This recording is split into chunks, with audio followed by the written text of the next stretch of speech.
Welcome. Hi, I'm Tom Lynch. Welcome to my studio, and I'd like to share with you my creative process. So first and foremost, let me kind of set the stage a little bit. I am no longer interested in doing a lot of detail. I've been there, I've done that, and I just didn't have the feeling that that was all there was. So it's a very good part of making art, being very detailed. For me, and every art has a little different thought about it, I like more of the creative part where it kind of surprises the viewer. They're not used to seeing maybe a tree that way, or a color, or the sunlight and shadows and whatnot, composition. And so when they just have a little surprise, I feel a little bit more energized, a little happier about my results, my effort, because it got them thinking a little differently. So there's part of a general cycle for a lot of artists is they start out wanting to get more detailed, seeing the photograph, trying to get it like the photograph. And again, it isn't wrong. That's a great career. You can continue just that particular way. I've had people say, wow, looks just like the photograph, but then I always had a feeling, is that all there is? So for me now, my purpose as an artist, and so that's why I'm doing this little opening intro, because I'm about to share with you and do some things. And for example, where the source of light is not a big issue, and that is an important part for me in this particular painting. I am one that likes to create a painting that might stimulate the viewer's imagination, kind of get them thinking, get them to wonder, to wander, and so forth, and not have it be done so well or so tight that they're looking at it and trying to analyze what it is, or where it is, or what it's made of. So if, for example, that scene here, you don't recognize that as Monet's garden, the wet garden, that's perfectly okay. As long as it is an interesting scene that's captivating, making you want to look longer. So along the way, I do a few things, such as enhance the color variety, enhance the contrast so it talks a little louder, it's a little bolder. So a few things like that along the way I'll share with you as I create this particular painting for you today. But it's important to have that as a background thought, understanding as to why I'm suggesting, because in a workshop I have a lot of times the students will have a comment, but my other teacher was telling me this. Well, they're not wrong, but what was their purpose for the painting? Maybe it was to showcase always a source of light and things like that. And so there's where there isn't a right way for everything, and there's only a couple suggestions along the way, some pitfalls to look out for is all I'm trying to say. So I'm going to share with you this whole idea as I go through my creative process, and take you a little bit of step by step, and make you a little bit smarter at the end of the day. So my thanks to Dick Blick as hosting this. Art Academy Live has a lot of viewers as well, and you're welcome to ask questions along the way. Linda's in the background, or even Savannah might help me out. Ask your question through your text. For those that might not have seen me paint before, let me kind of go through a couple of the materials. And probably, one of your critical materials is going to be your best tool is going to be, your most important tool is going to be your brush. And so as soon as you can, work with a brush that's 100% sable. The hairs hold together, they hold more moisture. And for me, in a lot of the little nuances that I'm creating, that particular brush is right on. Now, I happen to use a flat brush mostly, because it's just the edge, the side, the heel, the corner, the belly, and a little larger. And so that has been good for me for a long period of time. I've searched out one that has a longer handle. Not that that's a secret ingredient, but if you like to start loose or paint loose once in a while, hold the brush further back. I've recently changed. I grew up on one set of materials, and it's not that they are wrong. Nothing wrong with, Winsor Newton, and nothing wrong with Arches paper. Had to think for a second the name of it. But I have evolved as a painter that wants now less detail and my brilliance of color, and so I've been going with Sennelier that has a high color saturation. And I've recently changed from another brand I had before because I noticed a couple of things. Some of the phthalo colors don't stain like I'm used to. So that has been a recent change. Stayed home and I've added phthalo green deep to my color. And I chose a brand of paint like the Sennelier because they don't have a component called oxgall. And really, it's between, you know, the fact that I just don't want to waste paint. So I squeeze out a lot of paint in my palette. And when I'm done painting, I can just walk away for a week and come back and put a spray of water, and they will soften back up again. So oxgall hardens the color after the wetness gets to it and dries. Working with the Fabriano Extra White. So that paper just has an extra white quality. So when color or contrast are important, and that's one of the things I wanted to share with you in this demo. Color always gets all the credit, but it's really value that's doing all the work. It's going to make the magic ingredient. So those are a simple aspect to the materials that I'm working with. And I wanted to share with you, a photograph idea. This is some visuals that I've created, in my teaching and workshops and so forth. And I promise I'll get into painting, but I want to take you to and take a look at the painting. So here's a point that I wanted to make. Since we're talking about, having value change is an important little component, and I'm going to have a long class on value change this Saturday. But if you had a nice photograph, which looks pretty country road, and you painted it like that photograph had its values to follow, I mean, it's going to be underwhelming. So my point is, the photograph is subject matter. It's maybe putting trees over here, maybe a road, trees on the other side. It's an idea of subject matter. It may not always be a good guide to follow and create a painting. So I will then take and do value changes. And there's half a dozen different value changes and ways in which this could be rearranged. But that shows a little bit more depth, and if I have a little more depth, then I follow that in color, the painting reads a lot easier. So there's a sense of close, middle, and far, instead of a whole bunch of nice colors and maybe a few branches elsewhere. So don't get trapped by the photograph telling you always how to paint it. It might be a good reference, and I'm going to use something of a photograph of this nature and deal with some trees, kind of like this little area here. So I've turned it into a vertical and am now going to share with you before I paint. So if I was to just be a good help to you, this next 2 minutes is going to be probably just as important, if not more, than the painting part you're going to see in a minute. So sorry, it's the teacher in me that wants to make you smarter, and I have decided that I wanted to do a vertical versus a horizontal. So I wanted to showcase the tall. I decided upon a large component being the forest. Almost a 2/3 dominance. It's another lecture for another day, 2/3 dominant composition, where one item is very large. Then my next smaller size will be the grasses, and my next smaller size will be the sky, and next smaller is going to be the tree trunks. So I've actually thought through the proportions of the different components. So before painting, if you have this kind of a thought before you paint, you'd be surprised at how freer and more spontaneous you'll make the painting. Decided on warm colors, so it's a great fall day here in the Chicago area. Went out and did some intensive research, saw the start of autumn, or actually played a little golf and just got the feel for it. But that's going to be my unity, our warm colors and dominant.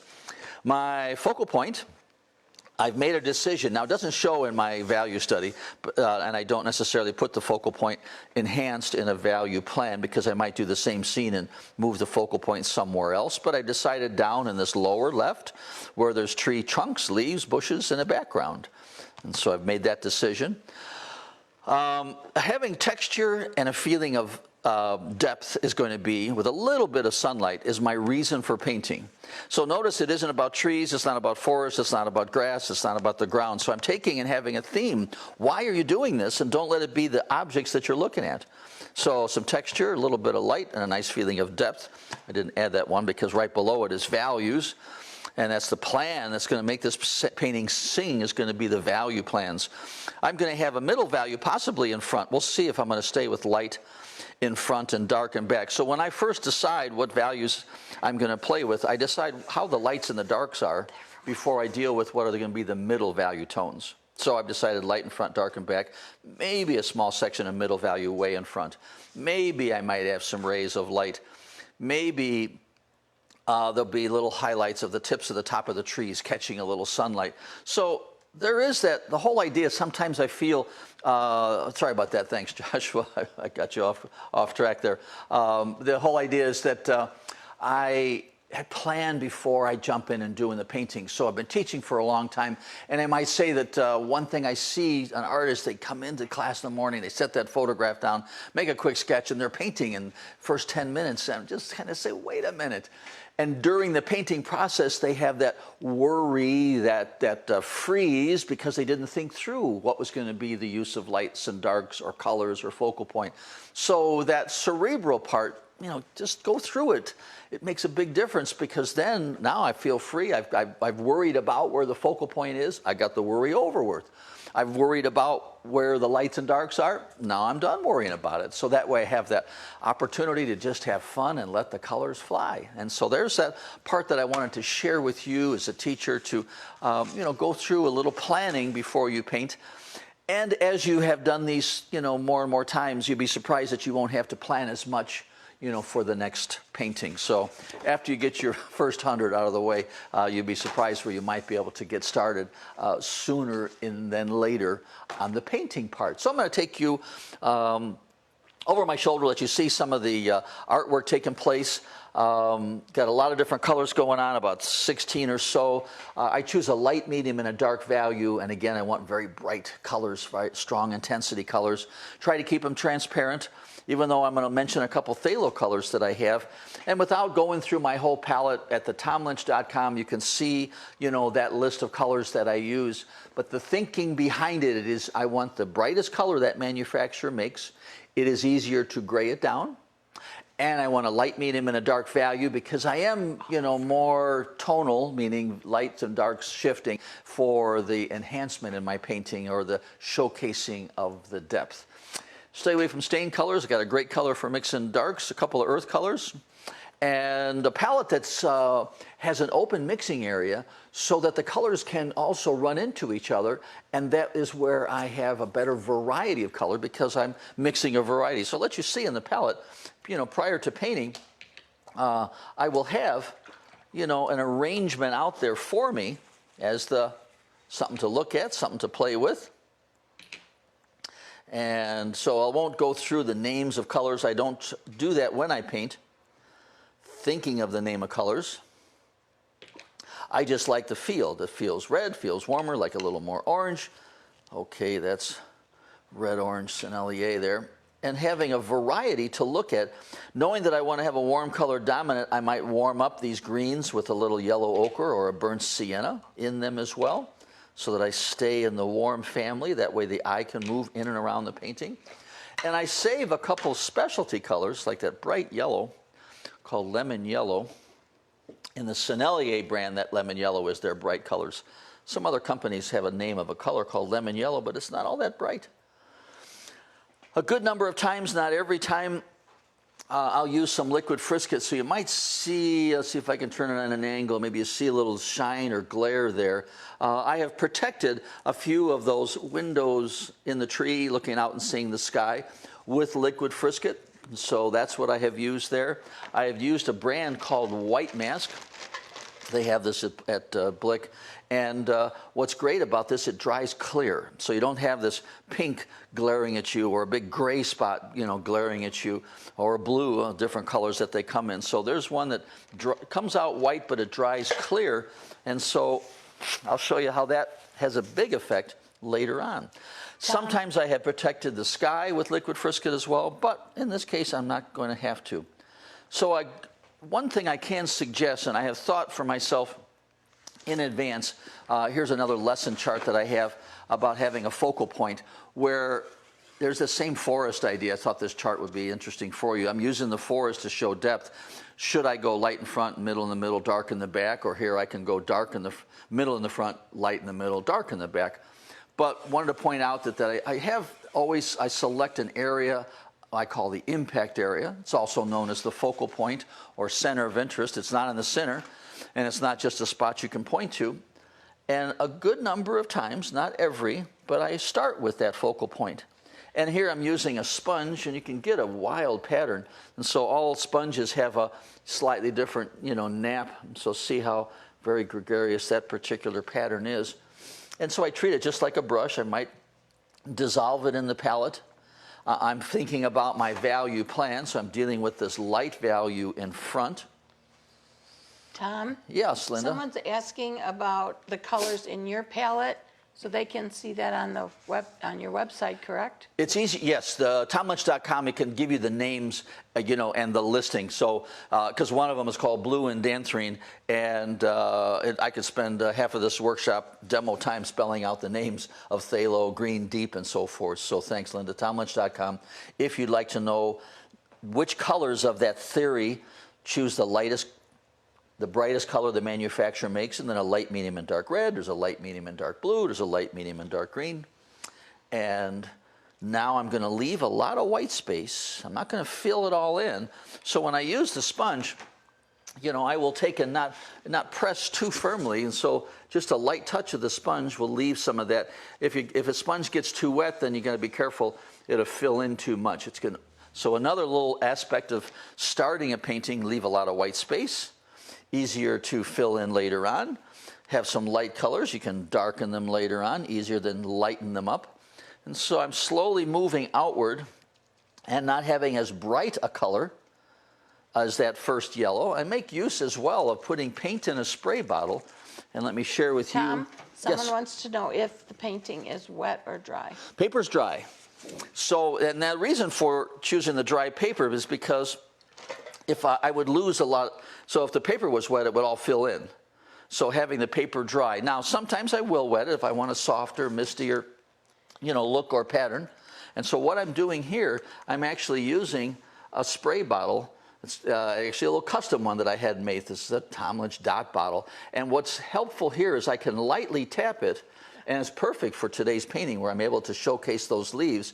And you get a different size pattern coming out from this. So instead of brushing and enhancing maybe some of the pattern or leaves, I'm actually using paint in a spray bottle. And I know the question's about to be typed on. Tom, what's the formula? And there is not a perfect formula. There's not an exact answer. So if you are going to be tapping and getting some patterns in the light value area, there's more water, and less paint. Later, I'll be dealing with a dark value section, as we see in our plan here. Now the light value mixture won't work as well if I'm going to be tapping out some paint in that dark value section. Tom, give them the name again of the type of brand is the paint. Sennelier. Oh. Sennelier. They have honey in their mixture, so that's what they have as an enhancer for the brightness of the color, is a little bit of that. Okay, switching over, cleaning out my sponge, having a little color shift. I also will have water in one of these dot bottles. There's one, and that will take and just open up the color. That'll fill in some of the space. And again, the same tapping that you saw here is the same tapping I'm using now, just with clean, clear water. So look for a yellow top, purple neck, and or TomLynch.com. You can find these little spray bottles that I had custom done because I like that little pattern. Used to be able to find them on the market, but they stopped making ones that have different size patterns. All right, so I'm starting with the focal point, gradually working my way outward. My plan said that there was going to be another light value for both the tree trunks, and so I can be loose at the application of that color. Reason being, there's going to be dark in the background, so I don't have to be careful in staying within the line. There's a section of leaves as well going on. That's kind of a gray color, so I'll clean that out. A little bit of red with my green went brown, so I'll blot that off. So it's a nice aspect of this extra white Fabriano paper. The paint doesn't soak in so fast. It stays closer to the surface. So if I make a mistake, I can blot it off. It doesn't start saturating or absorbing in as quickly. Tom, there's a couple beginners want you to slow down a little bit. Okay. That's impossible, I know. Well, in an hour's time. So the perfect thing for them would be one of my specialty technique classes where I can spend an hour on trees. So yes, and also a nice thing with Blick, you can rewind this at the end. You can watch this again later on, stop and pause. So this is not a one-shot deal where you have to feverishly write notes and it's all over with. So you will be able to see this entire presentation a second or a third time as I did some spray bottle with my dots. That's my Sennelier Yellow Deep. So Sennelier, again, my website, I tell you the spelling, French made, been at it for a couple hundred years. They know what they're doing. And I choose the brand that doesn't have as much white paint in the colors, light fast with the colors. I choose colors that don't, because of that softness of the colors, they also go well with my spray bottles, so they don't clog the spray bottles. So I'm using a brush once in a while. I'll take you in close. The beauty of some online classes that I'm teaching and the demos that are being offered now, you can get a super close-up and see just that brush stroke. So I'm kind of enhancing the variety a little bit. Careful note this red that I'm playing with, not too bright of a red, and also having the brush indicate leaf, so it's not all done with the sponge, or it's not all done with the spray bottle. So we have some sponge, we have some spray bottle. The brush, I use the side of the brush for some scraping. So my job is to maintain this variety of color, variety of brush marks, an occasional tap of water. And again, it's not a spray, so this is not a fine mist. These are all random sized dots, and that just adds a little looseness to what I have done. So I'd rather have the painting start loose. It's easier to tighten up a loose painting than it is to loosen up a tight painting. Tom? Go fire away. Someone wants to know if you usually paint the front of the painting first before you do the background. Well, sometimes the front is going to be a dark value. I don't have one handy to pull and show you, but so I would paint as a suggestion. So let me back you up just a little bit while I continue painting some light value. So again, I'm going to continue the light value parts. A checklist that is one that I use, and I want to be careful and not say all the time, but a good number of times, start with your focal point. Then, for me, I start with a light value layer, which sometimes is in the background, sunny in the background, and clouds have shadowed where we're standing in the foreground. So I could say that is a good suggestion to follow, but don't always do that same process. The reason I suggest that is there's a different look if you were to paint the dark parts first. And so it's not quite that mechanical that you have to have it done always in that process. I'm doing some dabs and dashes, some stop and goes, and I'm making sure as I paint, I want one of these trees to be slightly different color than the next tree, and slightly different than that particular tree. Because I'm not painting trees, I'm making art that I'd like you to keep on looking. So I want the leaves to look different throughout. I want the color in the tree trunks to look different throughout. Some I might paint with the side of my brush, so getting a nice dry brush look. Let me show you that.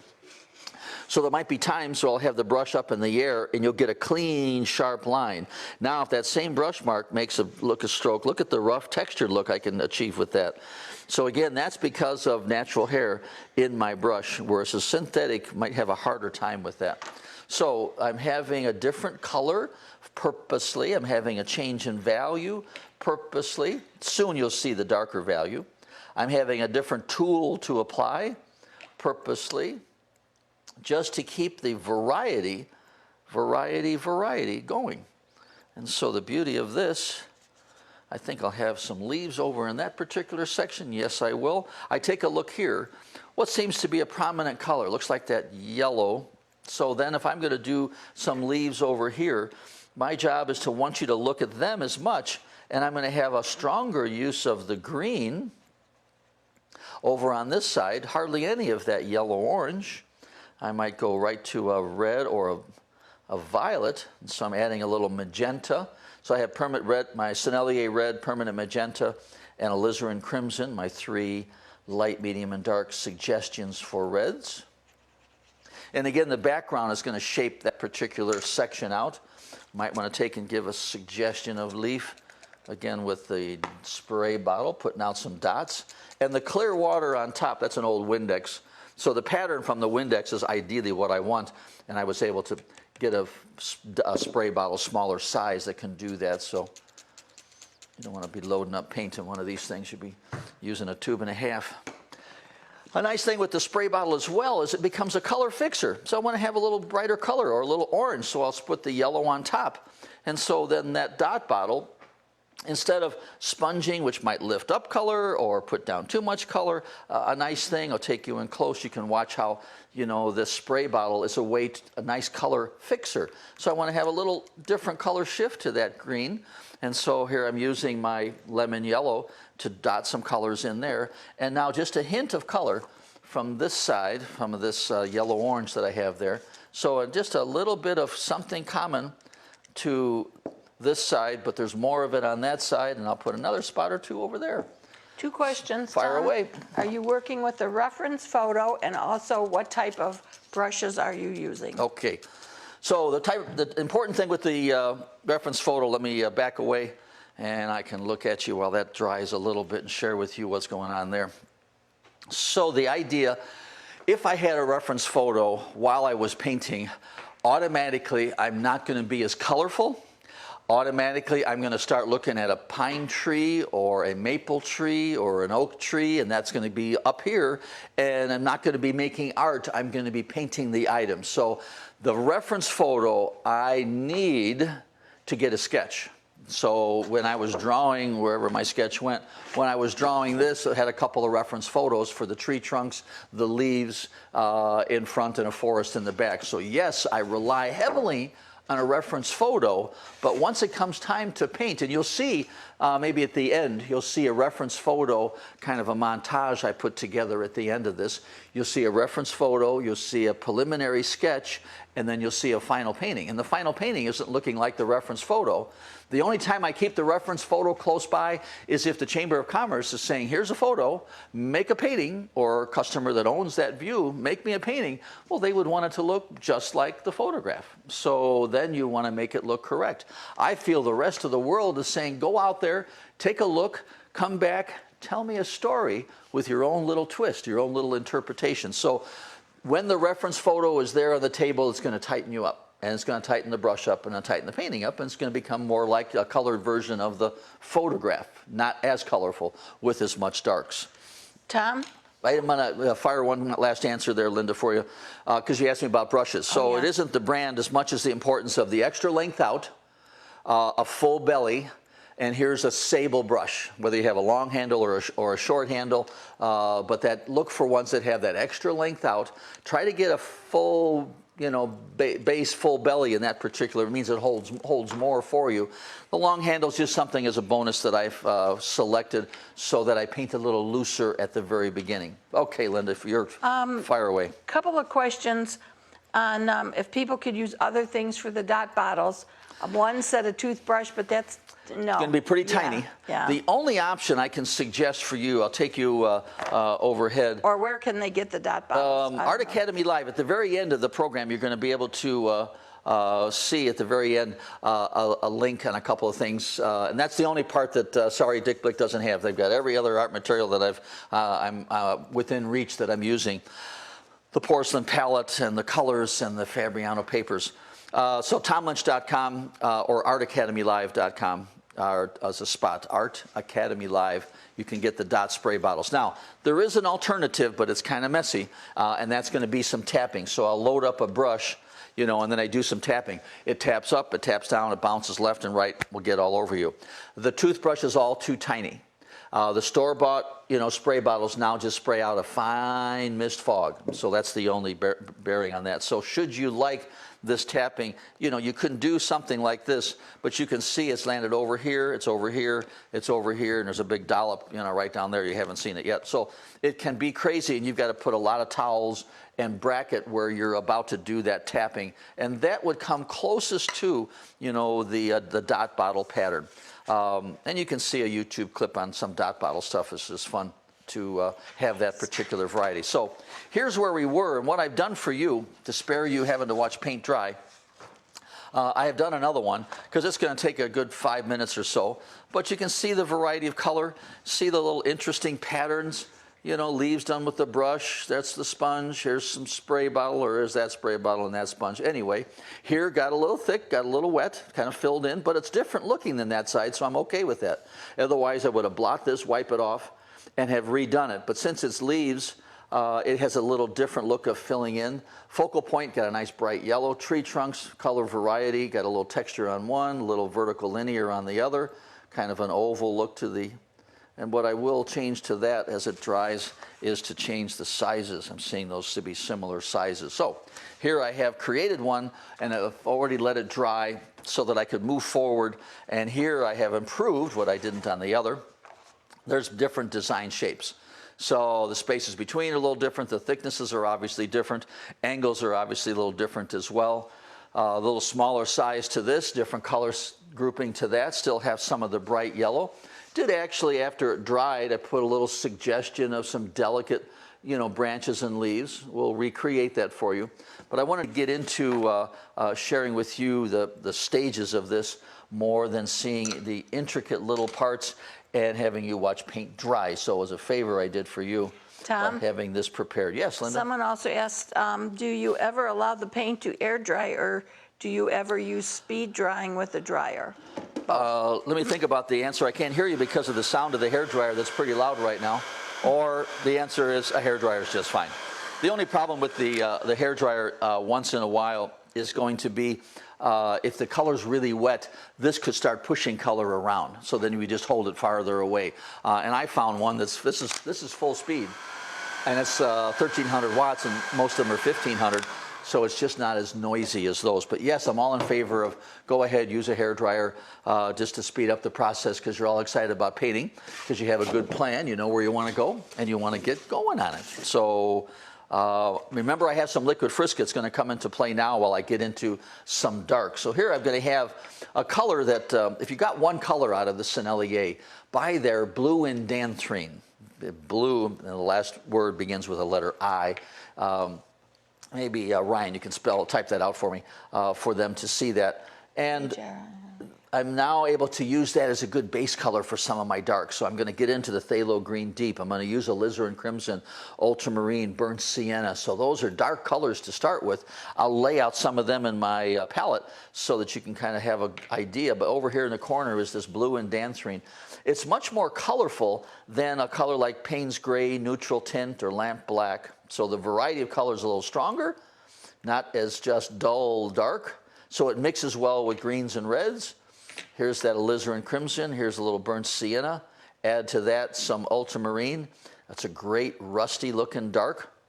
And as I apply this, here's where a brush that has a fatness to it, so I call that belly, I'm able to have the belly paint and transfer paint. Now I'm going to share with you something I did and in advance here. I then put that same white mask. So here's something you're not used to. I have taken the white mask and actually I have covered up the tree trunks. So my thought was, as I'm developing this painting, the last thing I wanted to do was to put a dark on either side and be that careful. I wanted to just have some fun and drop down some color.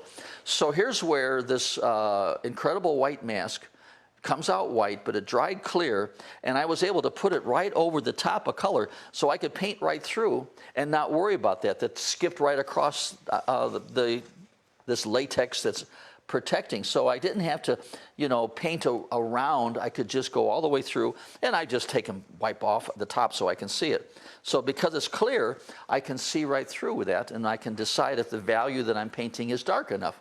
So yes, I put it over some dry color. Let me share with you, the nice thing of having you come to my studio is that I can share with you a painting where I was able to use this liquid frisket on top of dry color. For example, let me set this down and I'll take you in close. So I painted this focal point area first, and then I used the liquid frisket over the dry color to protect the color and also protect a little extra white spot. So see a couple extra white spots that are in there?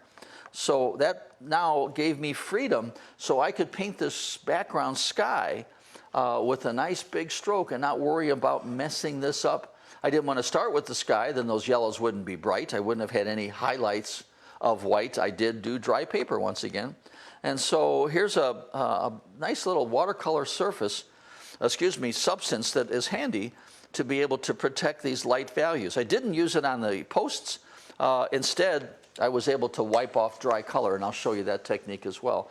So I didn't protect the telephone pole, but I did protect the tree because I was able to wipe off dry color later on. But isn't that handy to be able to paint that light value? Go ahead and paint the dark, and I could be careful with those two spots. But the sky, I didn't want to try to paint around that little highlight light, nor could I paint the sky with such freedom and have fun with the colors unless these trees were protected with that liquid frisket. So white mask comes out white, dries transparent. A good sheet of paper, meaning you can't do it on inexpensive paper, is an important part of all this as well. Tom, all right, so I'm going to have there be a little lighter value at the top, maybe an accent of a tree top, a little light at the top of the tree. And so I'm suggesting, but not going too bright like I have here, and maybe there's just a little bit of sunlight at the top of this tree, quickly going into this dark value. So my plan was, maybe I'll do the race, but I was maybe have a little lighter value, but you can see where those darks really brought that forest to have more depth to it. So a little touch of color at the top, and just like a brush, I mix the color in the palette, blotting it in, changing the color a touch, go with a little different color shift over there. That's my Sennelier red. Nice red, not a staining color like Winsor red. Got a little more beef to it. A little accent of a spray bottle once again. Oh, I'm sorry, I was off camera there. So I was doing this with the brush. Keep me on track there. Tom, what type of brush do you use to apply your frisket? Oh, good question. Good old one that you're not going to use anymore. So I put the liquid frisket on. I have an old natural hair, and not a very large one, an old natural hair brush, so a little Raphael brush here that has served its purposes. And then when it gets all gummed up, I actually clean out. So I will squeeze out a little of the lighter fluid on the table, and then take what has dried in the brush, and then with my fingers squeezing out any excess. So I'm able to take a natural hairbrush, not a synthetic, and use it that way. There's another tool that's kind of handy. Tell them what will happen if they use a synthetic. Oh, thanks, Linda. If I use a synthetic brush to put on liquid frisket and then cleaned out my brush with lighter fluid, the lighter fluid is so powerful that it dissolve or melt the synthetic hairs. This is another little tool called a mask pen, and so it could have been used to protect both some of those windows of light. So it's a nice little tool that you can apply frisket with the applicator as part of the whole process. Then they have a needle that keeps it from getting clogged. And so tiny little lines, you're not going to do any, there's no brush that's going to do a tiny line like this. So a pretty handy little tool called a mask pen, fine line mask pen. It has its own fluid that dries opaque. When I'm done with the fluid, if I ever get the needle in the straw here, when I'm done with the fluid, I use my white mask fluid. So they're both very, very thin fluids for masking and protecting, as you saw, not only the white of the paper, but I've protected the actual finished color. So we can start having a slow transition off of that sunlight into some color, getting darker. Don't have to worry about those skinny little tree trunks. I can use a spray bottle on occasion for that slow transition. Have about a 1-inch angle underneath my board there, so there's a little bit of gravity flow. Something different for the other one, so I'm going to go. Yep, I put frisket there. Just Tom, can you push that painting down, because there's like a square the shine? No, there's a square on the screen that some people are getting.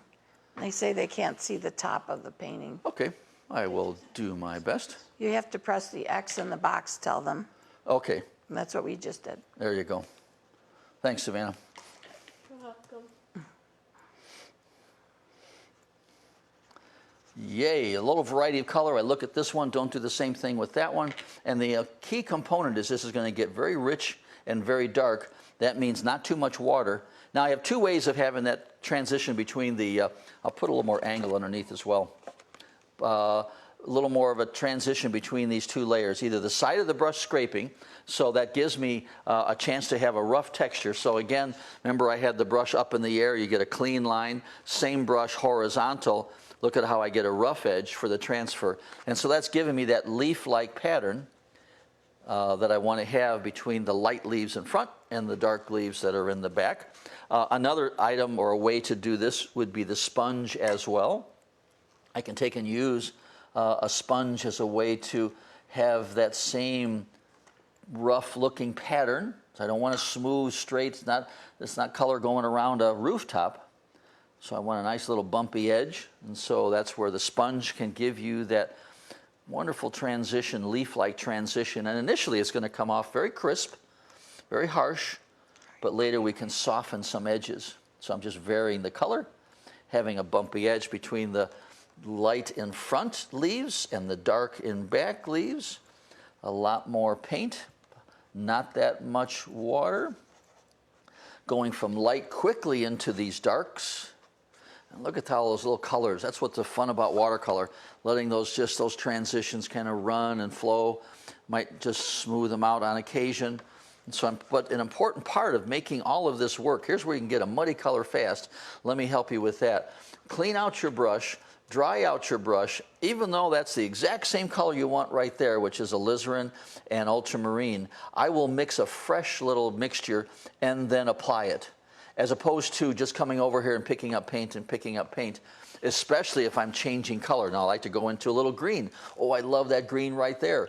But my suggestion for you is clean out your brush, dry out your brush, come over here to that hooker's green with a touch of burnt sienna, a hint of blue and danthorine, and now this will be a much cleaner, fresher look to that color shift, as opposed to just picking up dormant color laying in the palette. So a little tip for you there on how to maintain clean colors is clean out your brush frequently, mix fresh color in the palette, even if it looks like the exact color you want, don't trust it. Variety of, value change, interesting shape, I've thought about that. There's a bigger grouping here and a smaller one over there. Going to shift to a cooler green. This is my phthalo green, kind of getting close to my focal point. I'm going to leave a little extra white space, so I'm shifting to now an ultramarine and phthalo blue. What's the something extra that I have in my focal point area? And it's going to be that stronger dark and a little cooler color at the same time. So I'm thinking about the focal point. I'm painting very wet, so I could go back up to the top and finish painting in here, and I could work a little bit at the bottom. I don't like to get too caught up and finish and exact and come back and play with a little color shift.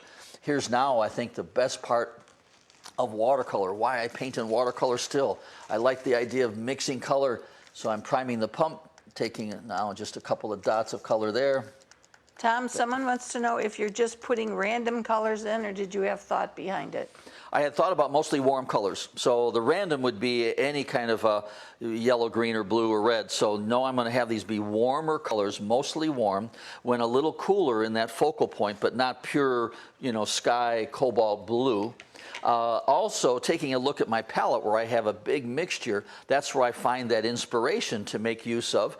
I see in the painting, boy, I love that little, red, almost alizarin, so I'll refresh that color and apply it again. Clean out the brush, dry out the brush, have a little touch of that. This time there's a little bit of red-orange mixed in with it. I'm going to use the corner of the brush to do little leaf-like patterns. That's different looking than what we've already done. Watching out for this red going on top of the green, that'll make a dirty color. So I'm a little conscious of what's already there. If I want to change this, it's just going to be lighter or darker purple. I'm not going to go into a green because I don't want to have the colors get too. So I like this to be a little darker. I have no choice. That's purple, stay with purple. That's alizarin and magenta as well to make it a little darker, a little more Someone paint. wants to know why you don't use paper towels. I just haven't, I'm not against it. I guess I use a lot of tissues to dry out ask them to tell me, or I guess I can ask you, what would be the use of the paper towel? And I'll tell you where then I would. Oh, I see what you mean, in place of the sponge. The reusable part of it. So paper towel would be fine.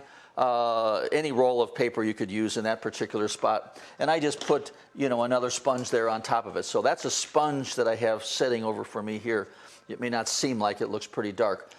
Because I can squeeze it out and use it again. So there's I wasn't sure where the paper towel. Yeah, exactly the same. Could be either one. What is the proportion of paint to water in the dot spray bottles?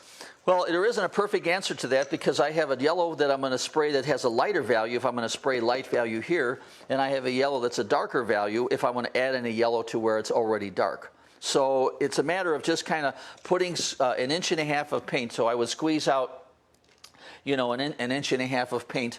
A nice thing too with the Sennelier, I like the 21 ml, the larger tube sizes, and they're really reasonably priced compared to others. So I squeeze out paint and then add 1 inch of water as a starting point. So squeeze out about an inch and a half, like you were loading up a toothbrush, and then add an inch of water as a starting point for the spray bottles. But it isn't a perfect formula. Let me say that. Really, here I'm going to spray a little darker value of that Sennelier Yellow Deep. Someone has a question about she thought watercolors has to go down in layers. I am disagreeing with that. That's just a process. So this might just open your eyes in that there isn't a formula for every painting starting with the light values. There's not a formula with having the painting be done in layers. I'm one that if I can get it in that first application, it's cleaner and fresher. If I have to do a second and a third layer, it's going to lose to me the beauty or the luster. I have laid the painting a little flatter so that I can come back in here and it's not going to run as much. I'm refreshing the color here, and I want to just increase this little contrast dark. So I put green over green, same color. So the idea of, yes, starting with light layers, that's generally what is thought of for watercolor. I'm not against it. It isn't wrong. This isn't better. I look for a looser painting, so too many layers can pretty much guarantee it will be a tighter painting. And so if you can get as much as you want out of the painting in the first layer, you are better off. So here, I'm going to do this for you so I can spend more. I've got another one that's already dry at this particular stage. But the beauty of this, and here's where Sennelier, I love the richness of the colors. Look at those just colors. They run, they pop, they flow. And during the drying time, and so I'll just give you a little idea here, I would dry this a little bit, and then I'm going to come back and dot some more spray on top of there just to create a little more texture. But if it's super wet, then this won't work quite as well. So I'll prime the pump, and so while it's drying, I'll share with you that up close. Someone has a question there. They are a beginner, and they don't dare to use such bold variety of colors. What would be your suggestion? You could go lighter on color, but still stay strong on value. That becomes a personal choice. So while I'm drying this, let me make sure. So what I have done, I've made a conscious choice to not have a lot of tightness and detail. Personal choice, not better, not wrong, just where I'm happy when I look at a painting. That's not, you can't tell what kind of flowers those are. You might notice that's a Chicago scene because you see the Chicago theater, but it isn't exactly as the umbrellas were supposed to be painted in front of that restaurant. My reason for that is to let the viewer kind of start thinking and imagine what it's supposed to be. So the tighter the painting, the viewer's thinking goes to what it is, where it is, what it's made of, what kind of tree. No one's going to be worried about what kind of tree because it's just a whole bunch of fun colors, a touch of autumn to those particular colors. So I encourage you to be colorful. It makes the person feel good when they look at the painting, but it doesn't have to be that way. Do go for a little value shift because it makes the painting speak out to come in and take a look at me. And so you don't need to know what's going on, but you can see from there's something active taking place right behind me because I have a lot of strong value change. So while that was drying, I can come back and play with some colors. I was giving you a little close-up, creating some of the watercolor, spontaneous little drips and runs and so forth. And so as it dries, that's another benefit, especially if you're doing leaves and trees, is to spray. Doesn't that have a nice little character of leaves, what the spray bottle did spontaneously? Sponge might pick up paint, may put down too much paint. And so here's the dot bottle, has a nice little play of patterns. So once again, what I have done, so that I don't have to have you make this a 2-hour program, I have one that's dry, and I'll take you on a tour, let you see it up close, and enjoy some of the nuances along the way. And so here's what I was just pointing out, where as it was drying, I was using the dot bottle, perfect for leaves. Here's the watercolor running. Look at that little watercolor run. I had about a 1-inch angle. So as I put this color here, it would kind of flow into that particular one. So my whole mission, as I said way back when I created this painting, remember we had that checklist, and one of the items on the checklist was to have there be texture. So my purpose for the painting was texture more than oak leaves or maple leaves, and a play of light and dark. And so that's what I have had happen for me, is I got a good play of light and dark. Let me take and back you up, and now we can put some finishing touches. So here I'm going to pull off the frisket. So all I did was continue with the darks. I spent another 10 or 15 minutes drying a little bit, splatter, and then dry a little bit and splatter. Here I did a lot of splatter, and again, that to me is so natural for the transition between this light value layer and the dark one, is to have the midtone created of the spray bottle on top of that very dark section. And it's all the look of leaves, so I guess spray bottles are kind of a feature for today, but it's perfect for doing leaves. Now I want to share with you, where I was able to protect the tree trunk, and I had a few areas in the background as well. So this is called a rubber cement pickup, and it came in with when I bought the kit of white mask. And so you can see the beauty. I didn't have to be careful and try to paint around these trees, nor I couldn't tell my spray bottle, as you spray over here, don't get any on the trees. I had the trees protected with that liquid frisket.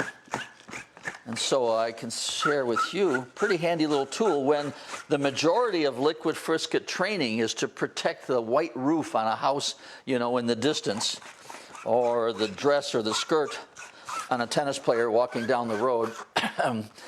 It's a message for someone who's got that message. So that it is now saving the painted areas instead of just saving white. Now, it did save some white leaves. It did save a few of those looking through the tree and seeing the sky. And so I didn't know how many I would need. So I had that liquid frisket save some of those sky holes. Tom, talk about how some paints will dry out in the spray bottle if they're a cheaper brand. Well, there's certain brands that have ox-gall in them, and the ox-gall, so that's one reason I had found Sennelier and liked it a lot, because they as well do not have ox-gall as a way in which they make paints. I'm not, again, talking about anything bad about other paints, but since I use the spray bottle, I don't have to get rid of the paint. I can leave that paint in there for the lifetime of when I've used it. Just open it up and add more. Also in my palette, I only have colors that are non-ox-gall, so that one brand would not bring the ox-gall into the other brand, and then they would dry rock hard. And so these colors were rock hard, were dried out. I put a spray of water about a half hour before class, and they looked like they were just squeezed out of the tube. So Also, Tom, talk about the spray bottle has to have the purple and yellow top. yeah, the dot bottle. So there's a way in which you can tell if it's a dot bottle. I had it designed with a yellow top and a purple neck. So that can lightly tap, or you almost have to use your fingertips or do that brush, tapping trick if you don't have a spray bottle. But great for a bunch of things. Take a look at a video I have on my website on the spray bottles, or Art Academy Live. It shares with you all the different things you can do with spray bottles, talks about the porcelain palette and what colors I use. All right, so now, last little layer that we had in our plan, and that was to have a middle value in the front. And so I'm going to take and apply that middle value in the front. I like the idea of having it. I left it open just in case I was going to keep it all light, and I decided, nope, I think it's going to go to a middle value. So here's a sponge. Once again, the sponge that we were using to do this, so it's a very natural sponge, but I'm using just the edge of it, and look at how it can automatically do 30 blades of grass all at the same time. Squeeze it out, dry it out, come back in here again.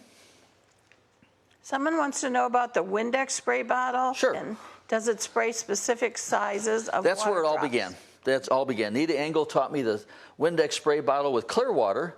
So after I was doing brush strokes like this, and I kept saying that they're too tight and too detailed, she'd say, all you need is a few taps of clear water, you know, and that clear water would loosen it up. See how it has loosened it up and broken down some edges and add a little spot of water. So whether it be the brush or the sponge, that's where the spray bottle began, was with the Windex. I don't think you can find those, remember? Oh, hard to find, yes, Yeah. that's right.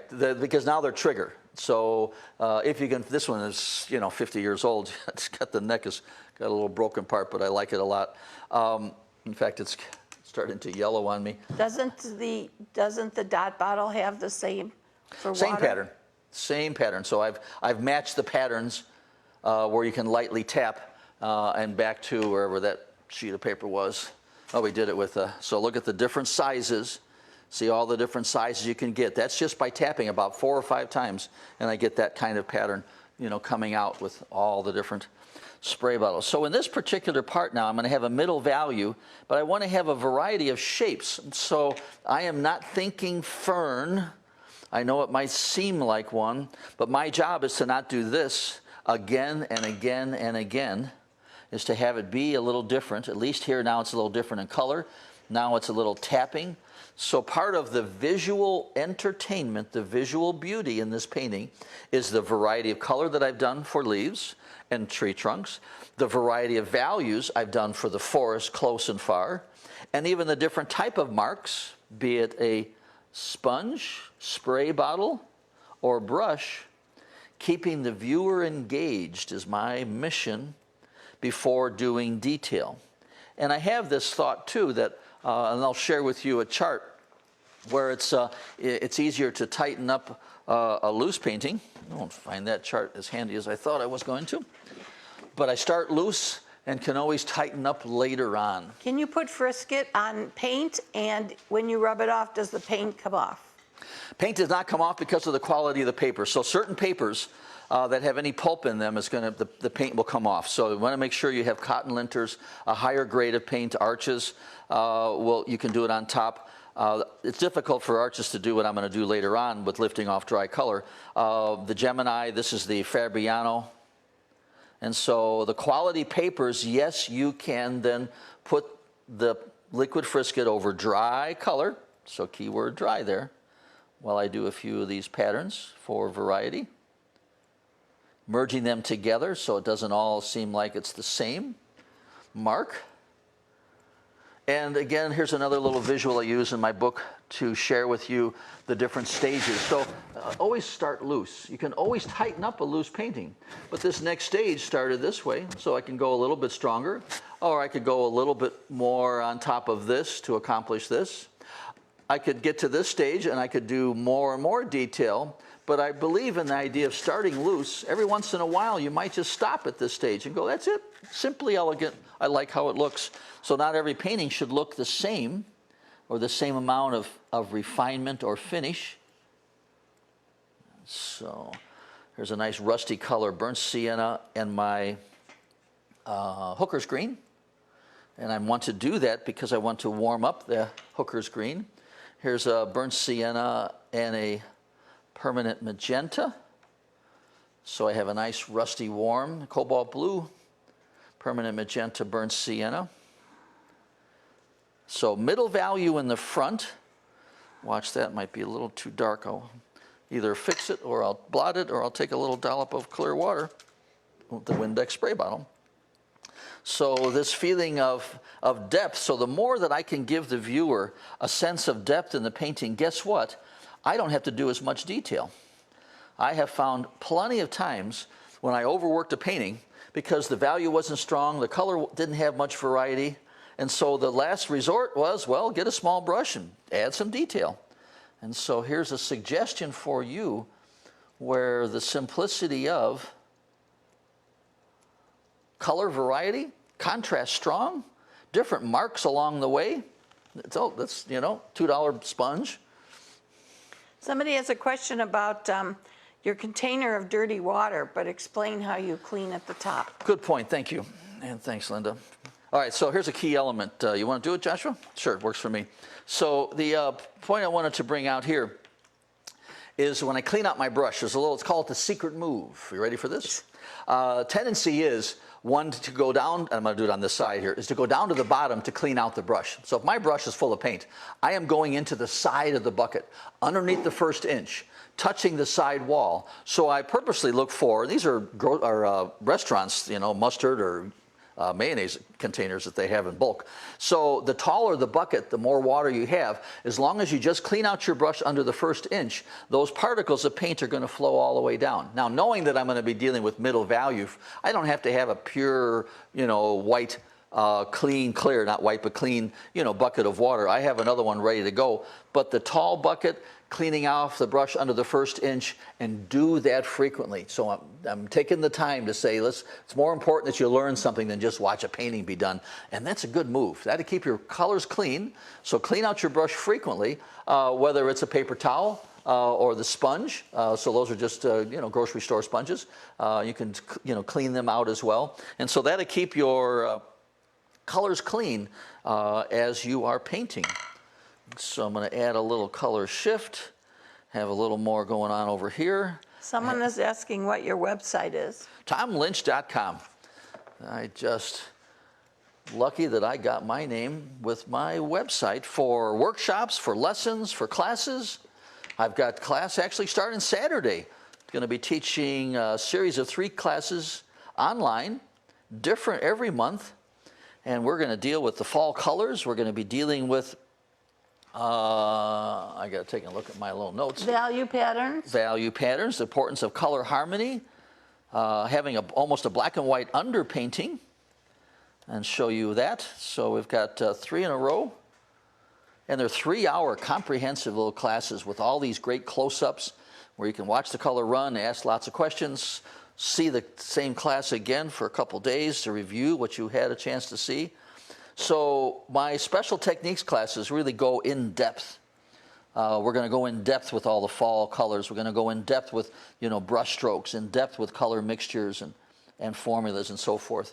Got a lot of variety going on. That's what I'm looking for. This is a different value overall than what's taking place in the back.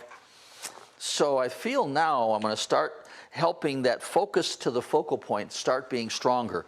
First one's going to be that distraction of that light value in the distance. I was thinking about having that be the sunlight. So here comes a yellow ochre, a little mixture of red along with it. Whether you see it as another forest in the background, it's a couple of color shifts. And that's where the liquid frisket was protecting, seeing that. So I can now start adding some color. I'll have the tree trunk slightly darker than what's behind it. These sides here I feel are a little bright, and so now I'm going to use the spray bottle. And I'll take you further back, and so we'll see. So here's yellow ochre in the spray bottle, and I want to have there be a firmer pressure, so I'm adding a little bit of spray, making it darker left and right. So what I'm doing, I'm trying to help your eye stay in this particular area. So here by a firm pressure with the spray bottle, I am able to have there be, you know, like an airbrush. And so that's what I'm doing. I'm not doing the dot thing, but there is the dot thing that it can do. So by pressing very hard, now it's just adding a light coat of color across that white area here. Maybe it's a little too bright a white over there. And so by having the contrast not be so bold at the left and right, what's happening? The eye's going to go into this particular section and stay there longer. So it's a nice tool. If I did it with the brush, I might muck up, I might smear some color and so forth. And so we'll now give a thought about the sky. And yes, you'll be happy to know I am going to clean out the bucket and get a fresh bucket of water. So I want a nice fresh bucket of water. And here's how.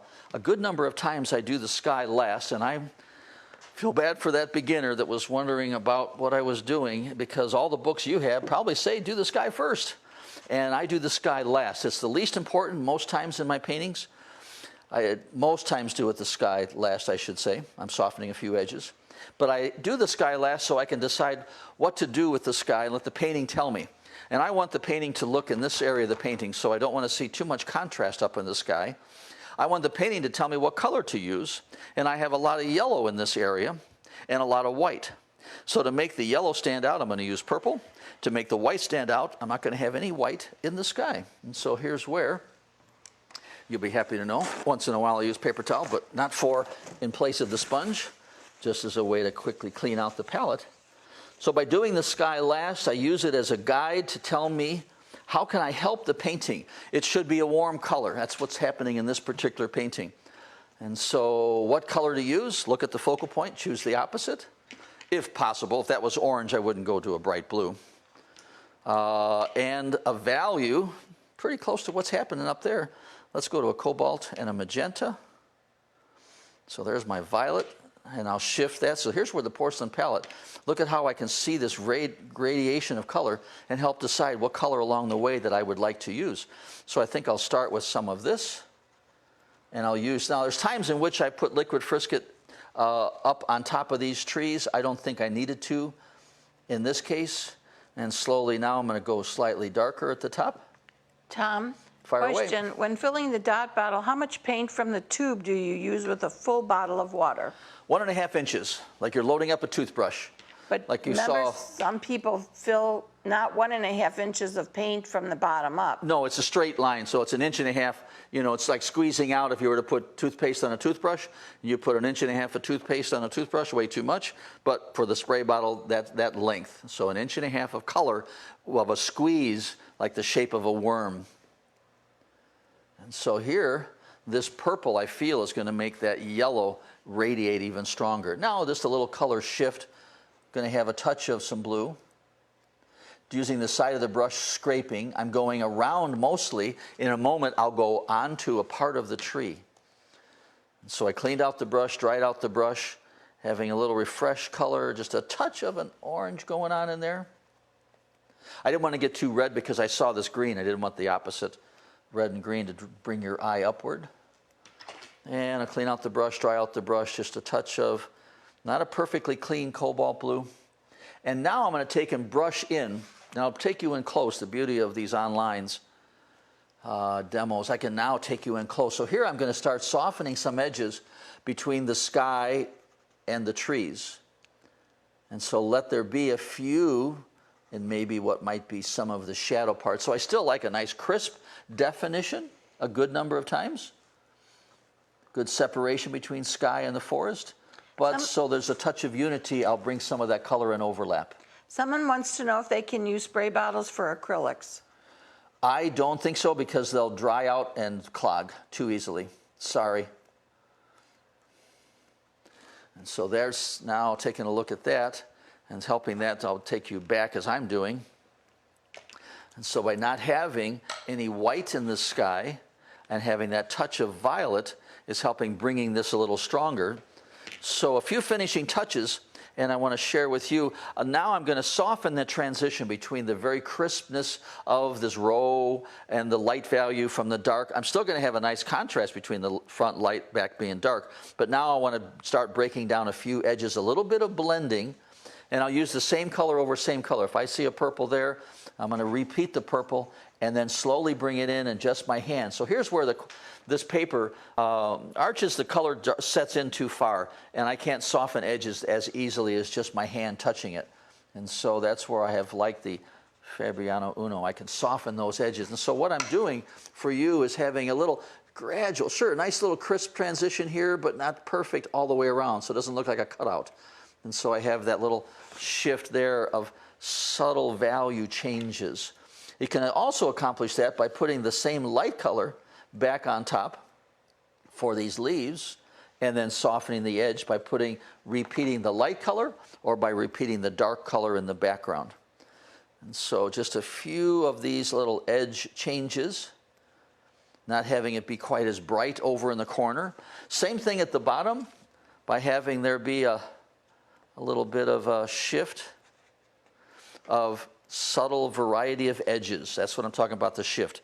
Leave it crisp and sharp right there, and as it goes further over here to the right-hand side, maybe now I'll take and smudge a little bit, double and triple brush a little bit. You can still see where it is, but now there's a little more feeling of distance and depth.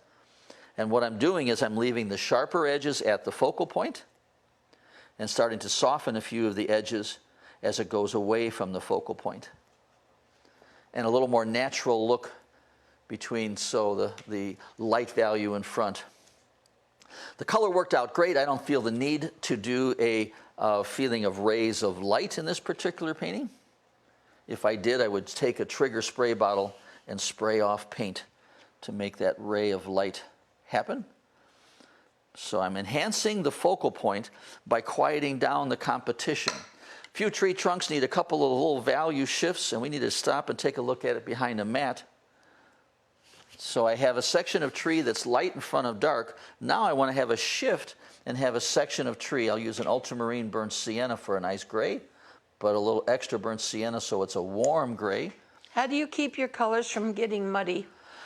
If I want a very perfect color, I go to the top of to the back door.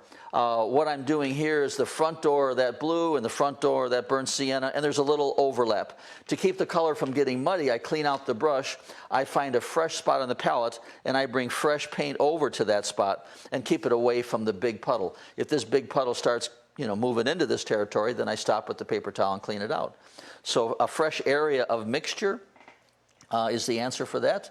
I'll have a feeling of cast shadow going around. So I'm taking the pattern of shadow being oval to give a feeling. It's a tiny little tree. I'm not going to be able to show depth too much, but I can show it being round by having a cast shadow from, say, this tree branch and cast shadow across. And my hand just smudged it up and broke it down. A couple little color shifts for those spots in the background. Little spots of sunlight. So a little color change. I want to be able to see where this tree trunk is here. So I'm playing the game of art. This is dark in front of light. Here now it's light in front of dark. And so that's where I'm not thinking tree trunk, I'm thinking art. So I'm thinking positive and negative. Here I have a light value back here. I'm close to the focal point, so I could pop this dark even a little stronger. Someone is asking if they could get the porcelain palette from Dick Blick. Yes, they sure can.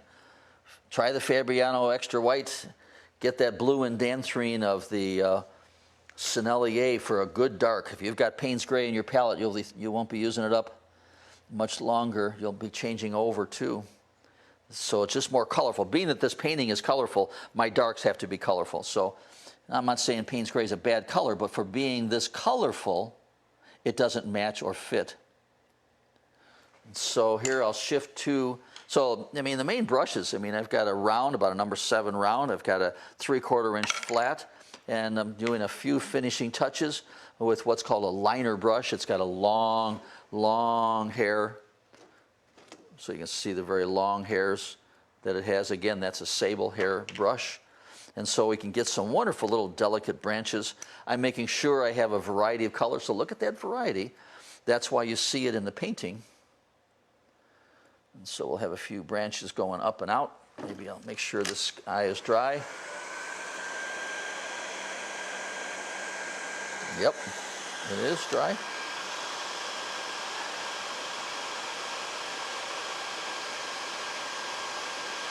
Suggestion of, and keep it a suggestion, so there'll be a few branches, a few more branches showing with this tree, and not as many branches showing with the other trees. And I want to show you a neat little thing for branches. Just one moment. Tall little spiky things. I had a class called Learning to Have Art Words as you paint. And so we learned to have an art word for each of the items that we were painting versus just saying grass or tree trunk or clouds. So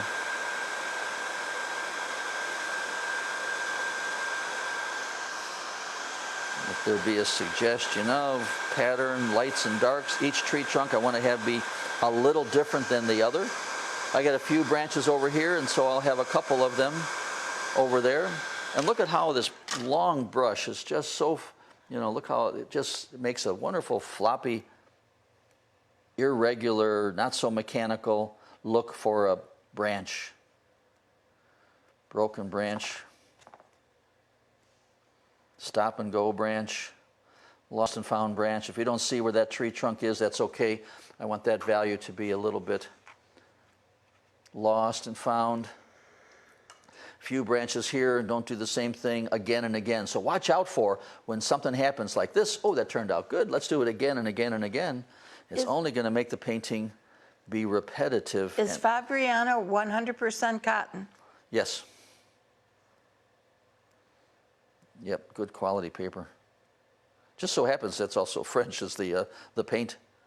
And I've been painting for 100 years, and so I've, like I say, I'm available to change. I'm looking to get a better painting, and so be amenable to making a change once in a while. And so with the virus, I stayed home, looking for a better green.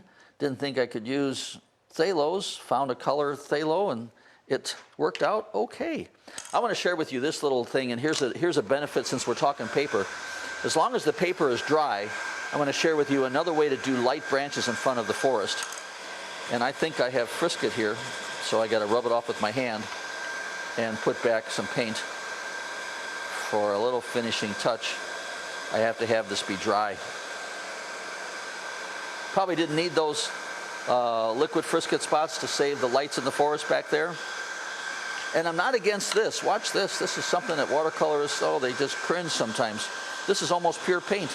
I have this wonderful dark background, and I think it's a perfect spot for just a couple little falling leaves. Too many groups or art clubs or watercolorists say, well, it's opaque. No, it's art. I'm not worried about opaque or transparent. A couple accents of some leaves there, some little highlight. I have this dark field. Why should all the oil painters be able to put light in front of dark? We can as well. It can get overdone. It can get a little too thick. But these little accents of leaves, I think, are perfect. Little gems. So it's okay for a little accent of pure color here and there.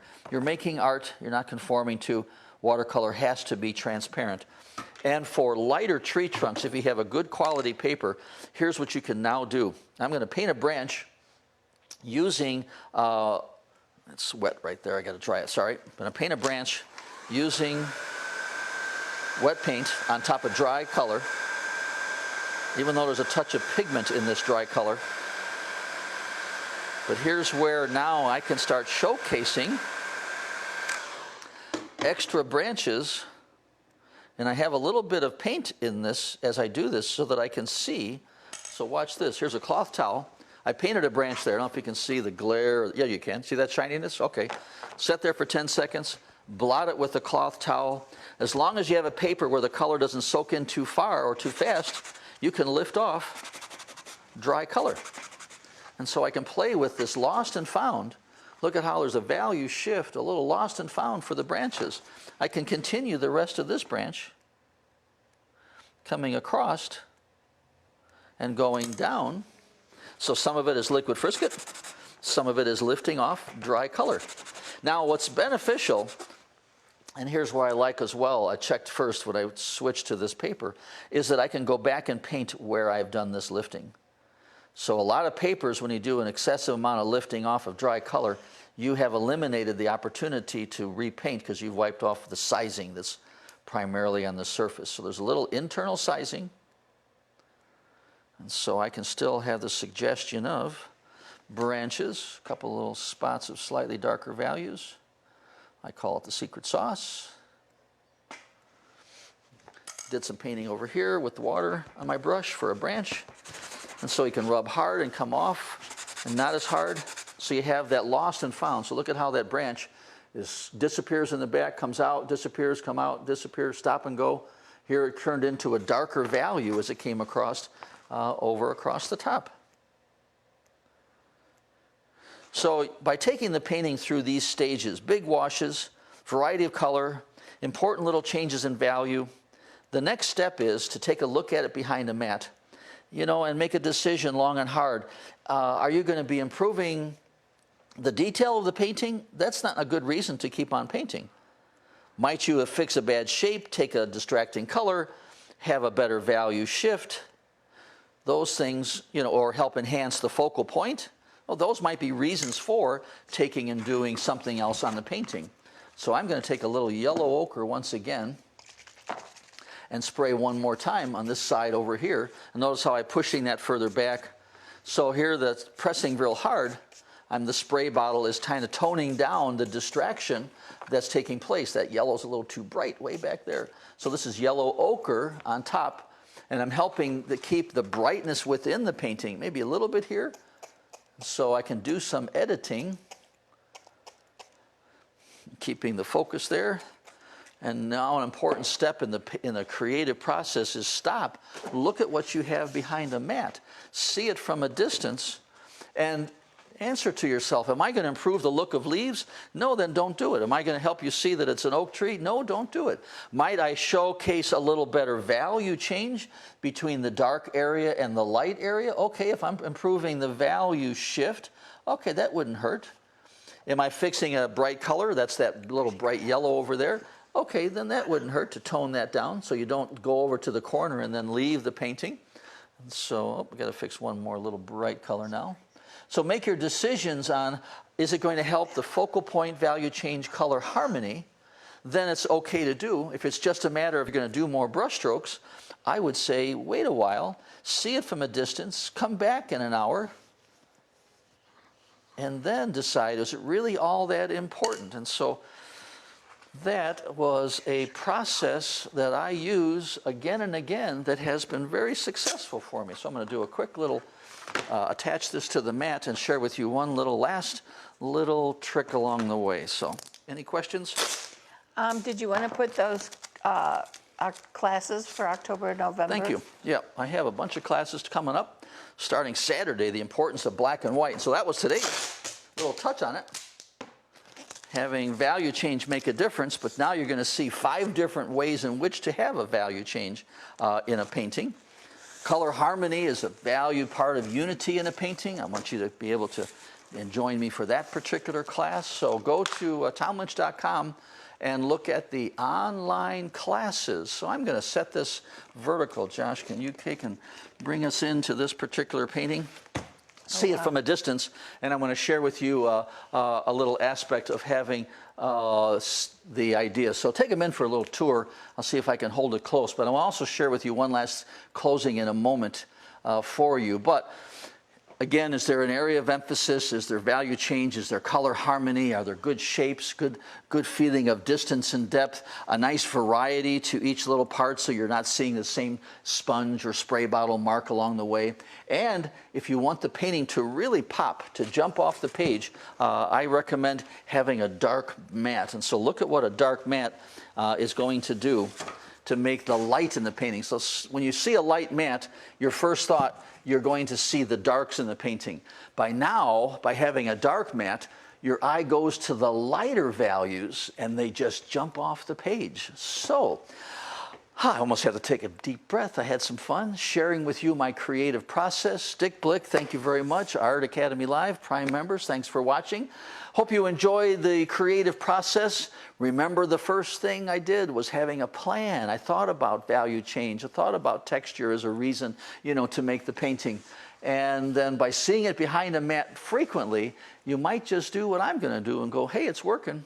It ain't broke, don't fix it. So thank you very much for being a part of this. And if you'd like to have some more information on classes, I'm doing some online classes.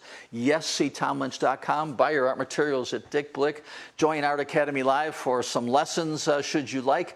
And when this is all said and done, you don't have to wear a mask. Come on over to my studio. You're in a great looking studio, but right now it's a big room with only 4 people in it. So Savannah, thanks for being the 4th one. Normally it's just 3. So my granddaughter even came by to see Grandpa at work. So Linda, thank you for your help. Joshua, thanks for the camera work and for keeping me in frame most of the time. Ryan, the details ahead of time. If I forgot something or a really important question, okay, Tom Lynch, watercolors@gmail.com. I will try to get to answering your questions, but not too bad for someone who's just had a sponge and 3 brushes, and must be the good colors and good paint or the spray bottle.